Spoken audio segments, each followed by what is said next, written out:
Good evening, everyone. My name is Yoros Kakouris. I work for the Greek Cypriot daily Politis. I cover mainly the Cyprus problem and negotiations and also some politics. I have a much narrower expertise than Sami here, so I'm going to talk on behalf of how at least I look into journalistic ethics when it comes to political reporting, when it comes specifically to covering the competitive relationship between two negotiating sides, and perhaps how we should see each other as journalists as well from opposing sides, rather than enemies, see each other as co-journalists that should operate by the same principles even if we disagree. So I would like to point out that when we talk about ethics in journalism, especially when it comes to political journalism and when it comes to Cyprus specifically, we tend to conflate it with peace promotion and the academic subsection of peace journalism. It's a pet peeve of mine to say that peace journalism is not a thing in and of itself. Peace journalism is actual journalism done right in the context of a conflict, rather than some different kind of thing where you promote peace as an end in and of itself. The aim of making sure that journalism does not stoke division, does not increase hatred and create tension is a noble one, but if we make it into the sole purpose, it becomes susceptible to being influenced by the idealism of the journalist. I will talk about the Turkish Cypriot media, and I'll give you some examples which is really important for the public interest, which are against to the ethical codes.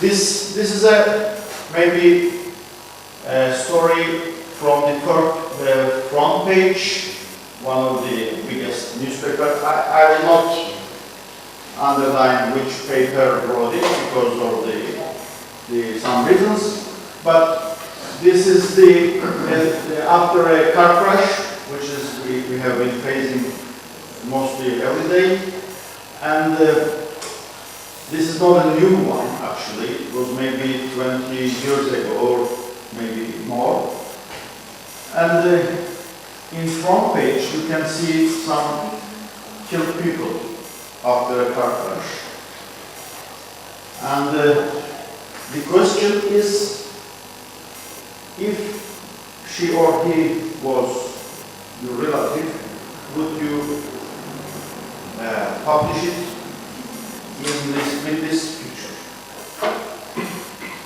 I can say to you, fortunately, that we are now better than this kind of stories in Turkish Cypriot media, because we had some internal training programs.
ladies and gentlemen, Andrea, thank you, Jayla.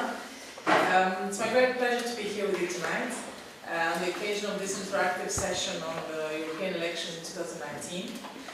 Let me start by thanking the Europe Direct Information Center for all its efforts and work in informing both the Greek Cypriot and the Turkish Cypriot communities about the EU policies and programs, about all the messages that need to be disseminated to both communities about the European elections, and of course for hosting tonight's event. I think it's important to say that the Europe Direct Information Center here in Nicosia is the only bicommunal AHDR, so its role is very important.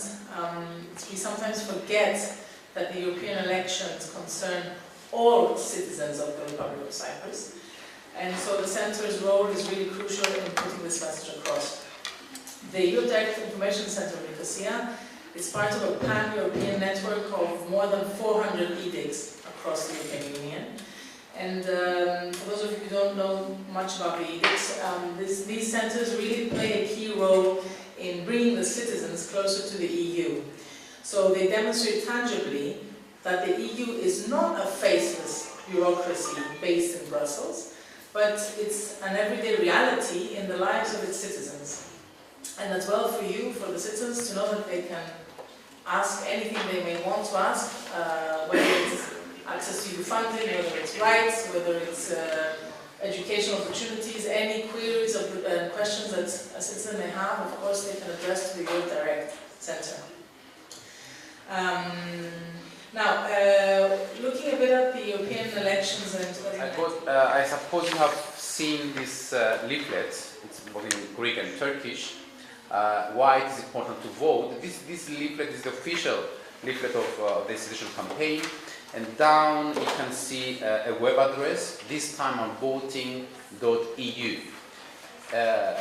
The novelty in this campaign this time around is that we have created this electronic platform in Brussels in all 24 official languages. Unfortunately, it's not available in Turkish, since Turkish language is not an official EU language, although it is an official language of the Republic of Cyprus. But you can register, and the purpose there is to close the gap, close the distance that separates citizens from Brussels. We hear a lot from you, from the citizens of Europe, that Brussels is far away. We don't get enough information, the institutions are very bureaucratic, we cannot understand a lot of what's going on in Brussels, we cannot understand the debates in the European Parliament in Strasbourg.